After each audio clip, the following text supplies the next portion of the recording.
እንደምን አላችሁ ውድ ተከታዮቼ። እኔ አስራት ንጋቱ ነኝ።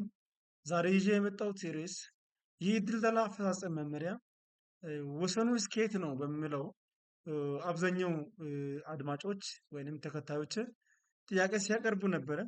ኢንቦክሲንግ ሲያደርጉ ነበረ። ማንን ነው የሚመለከተው? እስከየት ነው ተፈጻሚነቱ? የሚል ጥያቄዎች ሲቀርቡ ነበረ። ይህንን ተከትሎ እ ይህ የአፈጻጸም መመሪያ ለማን ነው? ማን ጋ ነው የሚተገብረው? መዋቅር ውስጥ የትኛው መዋቅር ላይ ነው ተግባራዊ የሚሆነው?